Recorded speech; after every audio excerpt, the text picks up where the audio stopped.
Good morning and welcome to our Hosting a Candidate event. I'm Brian Francis with Lumen Strategies. Lumen Strategies empowers chambers of commerce to be the voice of business in their community. We do that through one-on-one consulting services and our signature online experience, the Advocacy Framework. There are three of us on this team, and all three of us are here today. As I mentioned, I'm Brian Francis. I'm president of the company. I have with me Sarah Principe, who was your host this morning and is our advocacy strategist, and Brittany Burton, who is our online learning strategist. And she will be in the chat sharing some links with you as we go. I would say if you have any questions during the course of our webinar, you'll go ahead and put those in the chat and we'll address those at the end. So we're here today to talk about having campaign events for your chamber. And I really wanted to hit the big questions, the why, the what, the who, and the when. I'll tell you, when I initially was putting together the presentation, I also had where. But it occurs to me, one thing that I think most chambers are really good about is holding events. You know where to hold the events, where your members like to go, what setting is best for different types of events. So I decided just to leave that one to you, drop that one off, and focus on more of the things that are unique with advocacy and public policy events that you might not see with your typical business after hour, women's leadership luncheon, the other type of events that you typically run. So first, the why. Why would you even do a candidate event? And if you've ever heard anything that we've put out before, you may especially be asking why, because we always urge chambers to focus on policy, not politics. And elections are as political as you can get. So why would we be suggesting that you potentially do a political event and a campaign event? And really, here's where I'm going to draw the distinction. Again, for the chamber just starting out in advocacy, we don't want you endorsing candidates, and we want to basically help you put together a candidate event that everyone who attends would say, I've got no idea who the chamber thinks is the best candidate here, but they did a great job of giving me information so that I could be a better voter. And that's the first thing that we really are hoping to achieve with this, is giving you the opportunity to educate voters in your community, and with maybe the idealistic belief that educated voters are going to make better decisions and we're going to end up with better elected officials, so that when it becomes time to talk to those elected officials about the policies that are important to your business community, we've got good people there. The second, this is a great opportunity to connect your members to the public policy process and to the elected officials that will potentially be serving them. It is also a great way to reinforce to your members that your chamber is the place to go for pro-business public policy. And so this is really an opportunity to strengthen your chamber, both with the folks who are your members and with the community at large. So what kind of event should you do? And this is really where I want to get into some differentiation. I think a lot of us have a picture in our mind of what a typical candidate event looks. And it might look like this picture here, where you have three candidates on stage, somebody moderating, asking questions. And that kind of panel discussion is certainly a good option. And we'll talk about that in a second. But we want you to know that there are other options as well. For instance, a candidate reception can be a great place to give voters the opportunity to get to know the people who are running for office. Imagine, maybe a after work cocktail hour, light appetizer event. You invite everyone who's running for office. You give them all a special ribbon to wear, so everybody there knows that they are a candidate. You invite your members, and you give the people the opportunity to mix and mingle. There's no program. If anything, you, the chamber exec, can get up for 30 seconds, thank everybody for being there, and point out that this is not a speech-making event. This is an event where people have an opportunity to have one-on-one conversations with the folks who want to represent them. If you do want to have more of a formalized program, panel discussion is an excellent opportunity to do that. I typically like this kind of campaign event, this kind of candidate event, when you have just a couple of candidates for a seat. So for instance, in this picture, we had three people running for one seat. Or if you have a head-to-head race, two people running for a seat. The panel discussion often works well. It gives you a little bit more interaction between the candidates. And it gives you, I think, just a more interesting program when you have that few number. However, if you're doing something particularly in a primary or for a race where there aren't primaries, perhaps a school board race where it's nonpartisan and you have a lot of people running, that panel discussion really doesn't work. And I don't know if any of you all have ever seen this. I've been at events where there'll be 7, 8, 9, 10 candidates on stage and a question gets asked and then they go down the line and each one answers it. And when you do that, inevitably the person who's going last doesn't have anything new to say. But they say it anyway, and it becomes kind of rote and boring for your audience members, and it really doesn't give the opportunity for any of the candidates to really show what they're all about. So when we have a lot of candidates running for an office, we really like the idea of doing individual interviews. Have a moderator or a questioner on stage with one candidate, ask a series of 3 or 4 or 5 questions, give each of them 10 minutes. And so then even if you have 9 candidates, you can get through that program in about an hour and a half, which is entirely reasonable.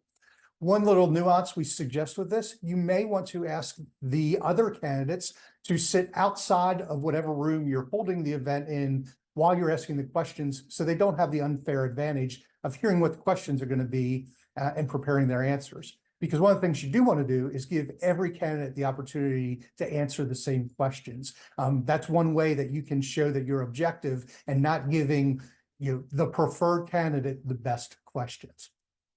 And then the final opportunity is a little bit of a blend between some of these that we've talked about already. It's the roundtable discussion where literally you have a table round and you have 6, 7 people who are your audience members and a candidate at each table. And you give them 10 minutes and you can either give the candidate carte blanche to either speak or answer questions, or you can give prompt questions. And then after 10 minutes, you have the candidates get up and rotate. Now, one of the downsides potentially of this, if you are in a community where there are districts and not everybody in your community is voting for every office, you might end up with your meeting participants spending time with a candidate that they can't vote for.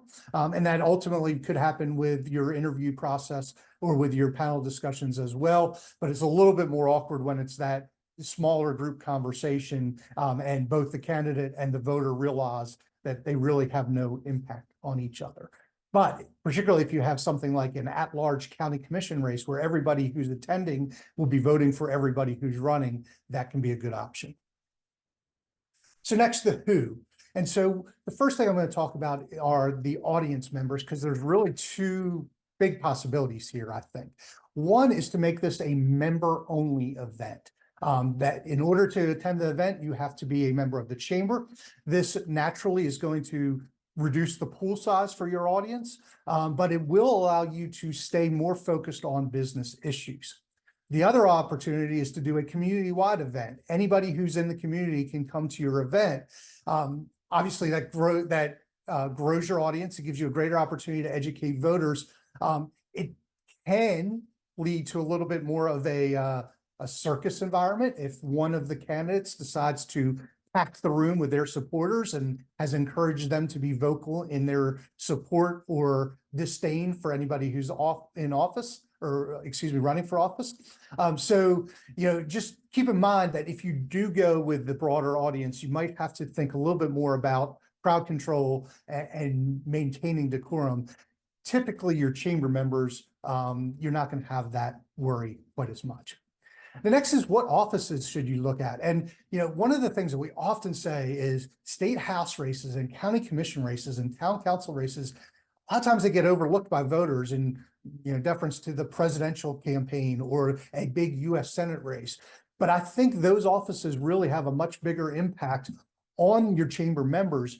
And we want to give those offices exposure. So we really encourage you to look at those offices when you're putting together a candidate event, rather than the bigger ones.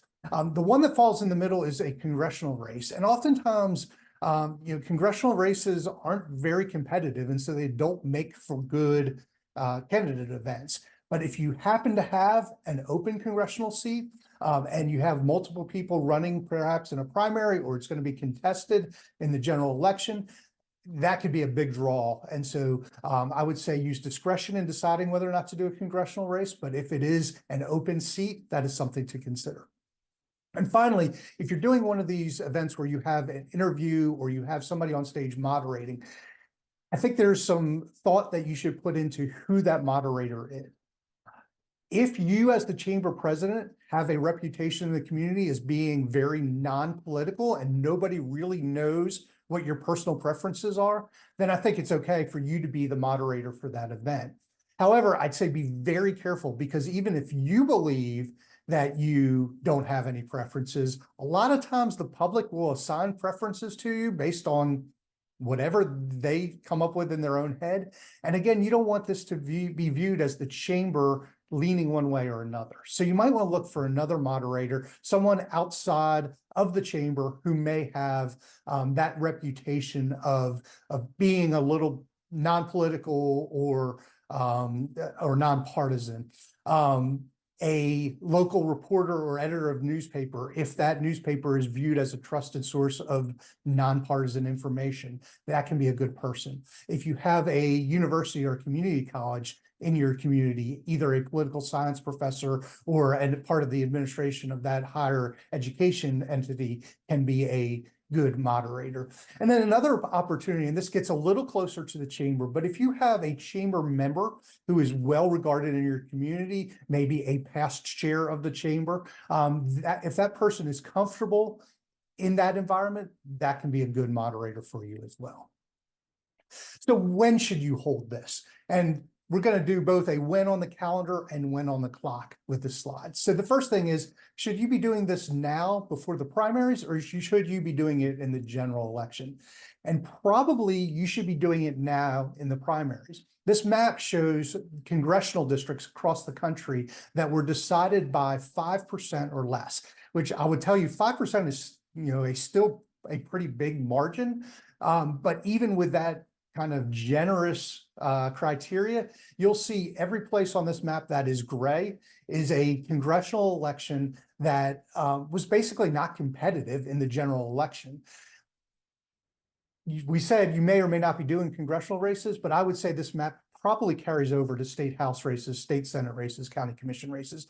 Quite frankly, the way our living patterns have evolved and with the way districts have been drawn, a lot of times the real action is in the primary. And so I think you should be looking at doing an event in the primary. And then time of day, morning or night. And this goes back a little bit to what we were talking about with your audience. If this is a chamber event and you have kind of your regular chamber members who will come to a breakfast meeting or a luncheon, then I think, and that is your audience, I think it's perfect to do it in the morning. If you're looking for a bigger turnout, and particularly if you are inviting the public, then we think maybe an early evening event or an after work event is more appropriate because more people will be able to attend. So kind of our quick recap, you want to engage your members through candidate events and focus the candidates on business issues. This might be the only time they're in a forum where people are talking specifically about what's important to the business community, and you want to create that opportunity and capitalize on it.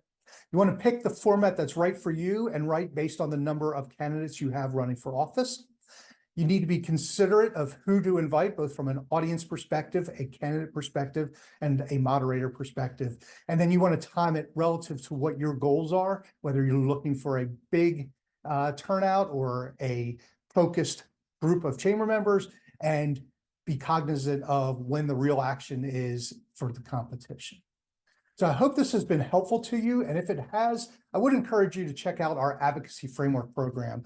This is our signature online experience where over the course of 12 months, we'll take you through how to build an advocacy program, from engaging your members, building a committee, developing a legislative agenda, following what the General Assembly is doing, raising money off of it, which we all know is important to chambers. And we really are excited. We do this through video lessons. We do this through email templates, meeting agendas, other tools that will help you implement this program. We have twice monthly group coaching sessions where we'll hold you accountable for moving your policy program forward and answer any questions that you have, as well as quarterly planning sessions to make sure that we're customizing the program to meet your needs. I think Brittany has dropped in the chat a link to a free lesson if you want to see exactly what those look like. They would look a little different than what we've done today, but you'll probably see some similarities, and you can see what some of those resources look like. Also, if you wanted to learn a little bit more about how we could help you, we'd love to sit down and talk to you about your hopes and dreams for an advocacy program, what you're currently doing.